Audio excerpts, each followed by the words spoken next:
among the 50,000 people who win a spot from the annual global lottery held to diversify America's immigrant pool. Once these visa recipients arrive in the United States, they are transferred to green card status. In 2022, there was also an additional 500,000 immigrants who received green cards who are already in the United States. That's a so-called adjustment of status. A green card is kind of like Willy Wonka's golden ticket if you're an immigrant. It allows you to stay in the U.S. for up to 10 years before you need to renew it, and it does provide a path to citizenship. Refugees are approved to come here while abroad, and about 26,000 of them came to the United States in 2022. Another 37,000 people who are already in the United States were granted asylum. Both refugees and asylees can apply for a green card. In 2022, about 1 million people became United States citizens. Let's do a fact check on authorized immigration based on the 2022 data. 2 million people came without a path to citizenship, and 500,000 people arrived with a path. Add in people who were granted asylum, and you get to 2.6 million new authorized residents. Group 3, unauthorized immigrants. What is an unauthorized immigrant? Some examples: people who snuck into the country undetected, or snuck into the country but then later asked for asylum, people who came to customs officials at the border and asked for asylum, people who have come here from somewhere in turmoil, like Ukraine, and people who have overstayed their temporary visas. The Department of Homeland Security estimates that the total unauthorized population living in the United States in 2022, the most recent number, is around 11 million people. In 2010, that estimate was actually higher, 11.6 million people. When our Customs and Border Protection officials intercept someone coming through an official point of entry, or when they apprehend someone who snuck in between lawful points of entries, they call that a border encounter. There were 3.2 million total border encounters in 2023. Of those, 2.5 million, or 77%, were at the southwest border. Another 392,000 people came through airports, 189,000 people through the northern border with Canada, and 144,000 people came to our coastal borders. Right now, we're going to focus on the big number, the 2.5 million people coming through the southwest border. What exactly happens to all these people? The first type of border encounter is called inadmissible, and these can happen only at official ports of entry into the United States. These encounters occurred 430,000 times at the southwest border in 2023. The second type of encounter occurs between ports of entry and is called an apprehension, and there were 2 million of them at the southwest border in 2023. Now, a very important fact to know: if a person deemed inadmissible at a border crossing or apprehended between ports of entry asks for asylum, immigration law requires we give them a hearing. That's because of the 1967 United Nations Protocol relating to the status of refugees, and later the Refugee Act of 1980. So of the 2.5 million encounters at the southwest border in 2023, let's break them down. 1.3 million are permitted to enter the United States and are lawfully released pending an appearance at immigration court, or they admitted into the country for humanitarian reasons. Those people will remain in the country potentially years as they wait for their hearing. 765,000 of the individuals encountered at the southwest border were repatriated or expelled in 2023. This includes expulsions under Title 42. Title 42 was a program where unauthorized immigrants encountered at the border were expelled as quickly as possible in the interest of U.S. public health during COVID-19.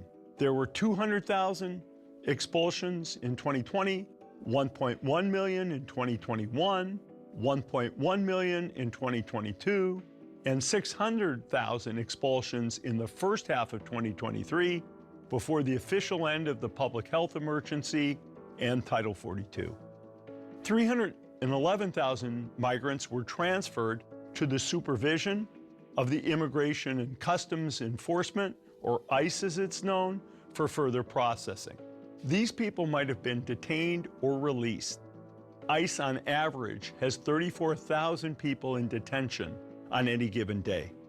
118,000 migrants were unaccompanied minors who were transferred to the Department of Health and Human Services for care and custody determination. That sums up the 2.5 million encounters with unauthorized immigrants that crossed the southwest border in 2023. But it doesn't end there. The Department of Homeland Security estimates that about 600,000 people in 2023 entered through the southwest border without being intercepted by Border Patrol officers. Let's step back for a fact check on unauthorized immigration. 2.5 million encounters with unauthorized immigrants at the southwest border in 2023. Of these encounters, 1.3 million people were released into the country. 430,000 more people were transferred to ICE or Health and Human Services. 765,000 people were repatriated or expelled, plus an estimated 600,000 who entered the country undetected. That means 2.3 million new unauthorized immigrants came over the southwest border into the country. We do not know how many unauthorized immigrants may have left the country in the year. For context, encounter numbers at the southwest border ranged between 400,000 and 600,000 per year from 2014 to 2018, reaching nearly 1 million in 2019. After a dip in 2020 at the height of the pandemic, encounters at the border went up to 1.7 million in 2021, 2.4 million in 2022, and reached the 2.5 million we discussed in 2023. Now I'm going to admit to being confused. Unauthorized immigrant assessments have been flat for a number of years at 11 million people, while the number of people coming into the country has increased. But our government needs to dig in and get all the required numbers to understand that. Since many of the unauthorized immigrants are seeking asylum, let's start by looking at the asylum system. Looking at asylum cases in 2022, about 500,000 people applied. While waiting for a court hearing, these migrants can get work permits from the federal government after their asylum application has been in process for 180 days. Here's the problem though. This means many unauthorized immigrants have court cases years in the future. At the end of 2023, there was a backlog of 2.5 million immigration court cases. In that same year, the courts handed down decisions on 222,000 asylum cases. Check my check. Granting asylum in just 32,000 of those cases. Now, there are a few other groups who are part of the unauthorized immigrant population. To start, we hear a lot in the news about Deferred Action for Childhood Arrivals, which is known as DACA, under which 545,000 people are living here in the United States. Another big category. Is this you trying to apologize? Because I gotta tell you, you're very bad at this. What did she say? Can't really hear anything. You gotta move in closer. Deportation if the State Department deems their country unsafe to return to. As of March 2024, 864,000 immigrants were in the United States under TPS. There are also people overstaying their visas. DHS, Homeland Security, estimated 850,000 people to have overstayed their visas in 2022. However, there's no data on how long these people actually remain in the US. Finally, let's look at authorized and unauthorized immigration in the context of total US population. Today, America has 335 million people, about 46 million of whom were born outside the United States. This is the third year in a row where immigration has been the main driver of population growth, which was 1.6 million people in total. Out of that, 1.1 million came from immigration, while only 500,000 came from more people being born than dying, a consequence of our declining birth rate. 19% of our workforce, almost 1 in 5 workers, is foreign born. I've learned a lot.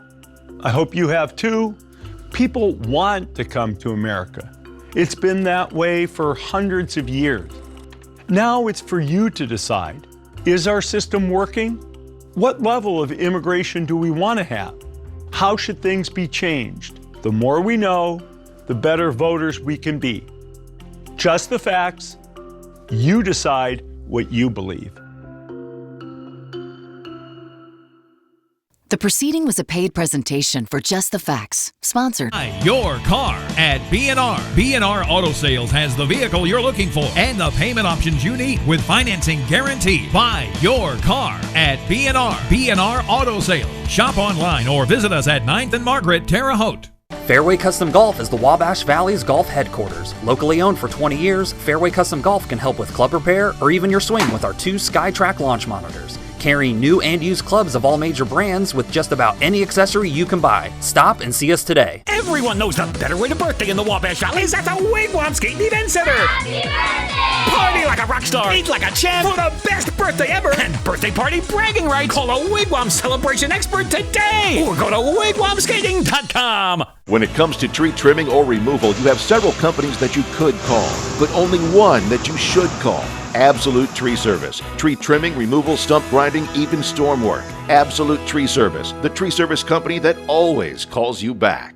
Delicious food and refreshing drinks found right here at the Treehouse. We're family friendly and veteran owned. Whether you're looking for a variety of excellent food for your family or a great daily drink special, look no further than Treehouse on the corner of 7th and Elm. The Treehouse in Terre Haute, where good things happen in trees. Grayless Heating and Cooling needs experienced installers and service technicians now. You'll get competitive wages, paid holidays, paid vacation, and a company matched 401k. Contact us through GraylessHeatingandCooling.com or call 812-466-0400. Liquor First on Highway 40 in Sealyville might look small, but it's owned by Rose Holman graduates, engineering a huge beer cave that has all of your favorites, plus more. So visit Liquor First the next time you drive by. Liquor First. If you're not first, you're last. Whether you're shopping for yourself or for your little ones, Sugar Bear's Boutique and Kinley's Cornish Children's Boutique have you covered. Offering the latest styles for women and playful outfits for the littles, there's something for everyone. Visit us today at our new location, 3316 South 7th Street. Coverage you can count on. This is the Wabash Valley's most watched newscast with Patrice Dayton, Storm Team 10 Chief Meteorologist Kevin Orpert, and Marty Ledbetter's Sports. This is News 10 at 10 on My Fox 10. Good evening and welcome to News 10 on My Fox 10. The Terre Haute City Council is weighing if they'll crack down on parties during a university celebration in the future. City officials want to curb unruly behavior that happens at parties in the city during Indiana State University's homecoming. Police say Indiana State homecoming creates problems for them. They say the problems come largely from out-of-town people looking to party. Tonight, council members considered an amendment that would add restrictions for parties within that specific 2-week period. While the council heard the amendment tonight, they did not take a vote on it. Instead, they'll wait until next week to consider taking action. However, the proposed changes include altering requirements for someone to get a special event permit to hold a party, such as raising permit fees and the amount of liability insurance required. A city law enforcement officer says these changes could help make the city safer. Different communities, Indianapolis, Elkhart, Gary, East Chicago, that come down, they use our residential neighborhoods and they have large parties. They use businesses, they have large parties. Some council members were concerned about the amendment, saying they are too vague. We'll continue to follow this story. The Terre Haute City Council is also weighing changes to the city fire code. The changes come after first responders experience poor radio signal in certain areas. Fire officials say they often have poor radio signal on the east side of Terre Haute and in high-density areas. Under the proposed changes to the fire code, certain buildings, whether under construction or renovation, would need to perform radio signal testing. If a test indicates poor radio signal, property owners would need to install an approved signal booster. Our local responders who would benefit from the equipment if this ordinance passes is Terre Haute Fire, Terre Haute Police, Vigo County Sheriff's Department, ISU Police Department. If council members approve the ordinance, it would still need approved by the state.